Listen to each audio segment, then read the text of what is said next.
बिस्मिल्लाहिर्रहमानिर्रहीम। अस्सलाम वालेकुम क्लास 9। आज हम अपने चैप्टर नंबर 3 का अगला लेक्चर देखेंगे जिसमें हम पढ़ेंगे सेल मेम्ब्रेन को। All cells have a thin and elastic cell membrane around cytoplasm. सारे के सारे सेल्स के साइटोप्लाज्म के इर्द गिर्द एक बहुत पतली और लचकदार मेम्ब्रेन प्रेजेंट होती है जिसको हम सेल मेम्ब्रेन कहते हैं। It is selectively permeable. इसका मतलब आगे बयान किया हुआ है। It allows very few molecules to pass through it while blocks many other molecule. ये सिर्फ चंद मालिकूल को अपने में से पास होने देती है जबकि बहुत से मालिकूल्स को ये ब्लॉक कर देती है। ये मतलब है सेलेक्टिवली परमिएबल का कि सिर्फ चंद मालिकूल इसमें से पास हो सकेंगे जबकि बहुत से मालिकूल्स क्या हो जाएंगे, ब्लॉक हो जाएंगे, इसमें से पास नहीं हो सकेंगे। आगे इसकी कंपोजिशन क्या है, ये किन किन चीज़ों से मिलकर बनी है। It is composed of proteins, lipids, small quantity of carbohydrate. ये प्रोटीन्स, लिपिड्स और सिर्फ चंद मालिकूल्स ऑफ कार्बोहाइड्रेट से मिलकर ये बनती है। इसके बाद इसका स्ट्रक्चर क्या है। Structure is described as fluid mosaic model. अब इस फ्लूइड मोज़ेक मॉडल से क्या मुराद है। According to this model the lipids make a fluid like bilayer in which protein molecules are submerged. आपके पास जो लिपिड के मालिकूल है ये एक 2 लेयर वाला फ्लूइड बनाते हैं जिसमें प्रोटीन के छोटे छोटे मालिकूल दबे होते हैं, फंसे होते हैं या तैर रहे होते हैं। फ्लूइड रिप्रेजेंट करता है लिपिड्स को और जो मोज़ेक है ये रिप्रेजेंट करता है प्रोटीन्स को। ये बिल्कुल इसी तरह से है जिस तरह से समुद्र के ऊपर ग्लेशियर के छोटे छोटे टुकड़े तैर रहे होते हैं। इसी तरह जो प्रोटीन्स के मालिकूल्स हैं ये लिपिड के फ्लूइड के ऊपर तैर रहे होते हैं जिसको हम फ्लूइड मोज़ेक मॉडल कहते हैं।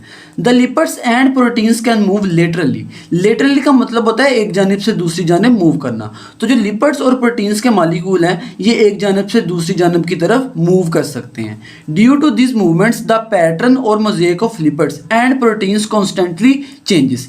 इन मूवमेंट की वजह से जो प्रोटीन्स और लिपिड्स का मोज़ेक है या पैटर्न है ये वक्त के साथ साथ कॉन्स्टेंटली चेंज होता रहता है। अब इसके बाद जो आपके पास कार्बोहाइड्रेट हैं, प्रोटीन्स और लिपिड्स हैं ये अकेले अकेले भी प्रेजेंट नहीं होते, ये किसी दूसरे मालिकूल के साथ मिलके प्रेजेंट होते हैं। For example when carbohydrates joined with proteins they form glycoproteins. जब कार्बोहाइड्रेट प्रोटीन्स के साथ मिलेंगे तो ये कम्प्लेक्स मालिकूल बनाएंगे जिसका नाम है ग्लाइकोप्रोटीन। ग्लाइको से मुराद कार्बोहाइड्रेट, प्रोटीन से मुराद प्रोटीन। इसके बाद जब कार्बोहाइड्रेट्स ज्वाइंड विद लिपिड, जब कार्बोहाइड्रेट लिपिड के साथ ज्वाइन करते हैं तो वो ग्लाइकोलिपिड्स बनाते हैं। ग्लाइको से मुराद कार्बोहाइड्रेट और लिपिड से मुराद लिपिड्स। ये दोनों के दोनों कम्प्लेक्स मालिकूल है, इनको आप कॉन्जुगेटेड मालिकूल्स भी कह सकते हैं जिसमें 2 डिफरेंट किस्म के मालिकूल्स प्रेजेंट होते हैं। इसके बाद हम देखेंगे सेल मेम्ब्रेन के स्ट्रक्चर को। ये सेल मेम्ब्रेन का अंदर वाला इन्वायरमेंट है, इनसाइड ऑफ सेल, और ये सेल मेम्ब्रेन का बाहर वाला इन्वायरमेंट है, आउटसाइड ऑफ सेल। इस सेल मेम्ब्रेन के अंदर ये यहाँ पर सारे का सारा साइटोप्लाज्म प्रेजेंट है और इस साइटोप्लाज्म की आउटर बाउंड्री है जिसको हमने क्या कहा था, ये क्या है, सेल मेम्ब्रेन है जो काफ़ी ज़्यादा थिन है एंड इलास्टिक है। अब हम देखेंगे सेल मेम्ब्रेन में कौन कौन से स्ट्रक्चर प्रेजेंट है। सबसे पहले सेल मेम्ब्रेन में लिपिड बाय लेयर है। लिपिड की 2 लेयर हैं, एक ये वाली लेयर है, एक ये वाली लेयर है। जो आपको राउंड राउंड नजर आ रहे हैं ये लिपिड्स के हेड हैं। एक्चुअली इसमें फॉस्फोलिपिड होता है, ठीक है, इस तरह से। इसके 2 पोर्शन होते हैं, ये इसका हेड पोर्शन है और इसकी ये 2 टेल होती हैं, ठीक है।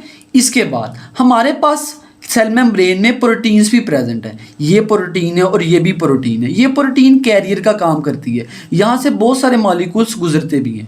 इसके बाद हमारे पास प्रोटीन जो है ये कार्बोहाइड्रेट के साथ मिलकर भी प्रेजेंट होती है जिसको हम ग्लाइकोप्रोटीन कहते हैं। और जो लिपिड्स हैं ये भी कार्बोहाइड्रेट के साथ मिलकर प्रेजेंट होती है जिसको हम क्या कहते हैं, glycolipid.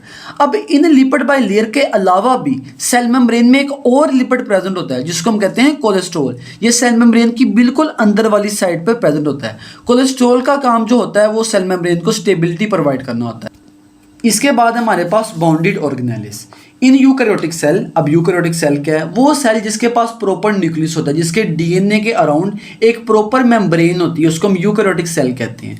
In eukaryotic cell many organelles for example mitochondria, chloroplast, Golgi apparatus, endoplasmic reticulum and lysosomes are also bounded by membranes. के यूकैरियोटिक सेल के अंदर बहुत सारी ऐसी ऑर्गेनेलिस हैं। फॉर एग्जांपल माइटोकॉन्ड्रिया है, क्लोरोप्लास्ट है, गोल्जी एपरेटस है, एंडोप्लाज्मिक रेटिकुलम है और लाइसोसोम है जिनके इर्द गिर्द भी मेम्ब्रेन प्रेजेंट होती है जिसकी कंपोजिशन तकरीबन सेल मेम्ब्रेन के साथ सिमिलर होती है, ठीक है। अब सबसे पहली बात ये ऑर्गेनेलिस क्या है, सेल के अंदर भी कुछ खास ऐसे स्ट्रक्चर होते हैं जिनका काम स्पेसिफिक होता है, ठीक है। हम उन स्ट्रक्चर को ऑर्गेनेलिस कहते हैं, जिनमें सबसे पहले माइटोकॉन्ड्रिया। अब इसको आगे जाके पढ़ेंगे। Mitochondria power house of the cell है, ये सेल को एनर्जी बना के देता है। गोल्जी अपरेटस है, ये पैकेजिंग का काम करता है। एंडोप्लाज्मिक रेटिकुलम है, ये नेटवर्क ऑफ चैनल है। और लाइजोसोम है, लाइजोसोम का फंक्शन डाइजेशन में होता है। इसके बाद हमारे पास है cholesterol. It is a lipid which is attached with inner side of lipid bilayer. ये सेल में लिपिड बाइलेयर के अलावा एक और लिपिड है जो सेल की अंदर वाली साइड पे प्रेजेंट होता है, जिसको अभी हम पीछे पढ़ के आए हैं। Cholesterol is absent in membranes of most of bacteria. तकरीबन बहुत सारे ऐसे बैक्टीरिया हैं जिनमें कोलेस्ट्रॉल क्या होता है, एब्सेंट होता है।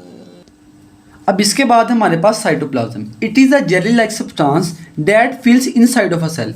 ये जेली लाइक मादा है जो सेल की सारी अंदर वाली स्पेस को फिल करता है। ये आपके पास सेल मेम्ब्रेन है। इस सेल मेम्ब्रेन के अंदर जितनी भी सारी चीज़ें प्रेजेंट है, जितना भी मटेरियल प्रेजेंट है, हम उसको साइटोप्लाज्म कहते हैं। इसके बाद हमारे पास है इसकी composition. It is a complex mixture of water, proteins, enzymes, salts and other substances. ये कम्प्लेक्स मिक्सचर है, एक पेचीदा मिक्सचर है किसका, वाटर का, प्रोटीन्स का, एंजाइम्स का, साल्ट्स का और दूसरी चीज़ों का। अब एंजाइम्स क्या हैं, ये बायोलॉजिकल मॉलिक्यूल्स हैं जो किसी खास रिएक्शन को स्पीड अप करते हैं, मतलब कि उसको कैटालाइज करते हैं। ये क्या है, बायोलॉजिकल मॉलिक्यूल्स हैं जो किसी रिएक्शन को क्या करेंगे, स्पीड अप करेंगे, मीन उसकी स्पीड को तेज़ करेंगे। इसके बाद हमारे पास साइटोप्लाज्म के function. Cytoplasm provides a medium for organelles to move and function. जो साइटोप्लाज्म है आपके पास, ये ऑर्गेनेलिस को एक माहौल फराहम करता है मूव करने के लिए और अपना फंक्शन परफॉर्म करने के लिए।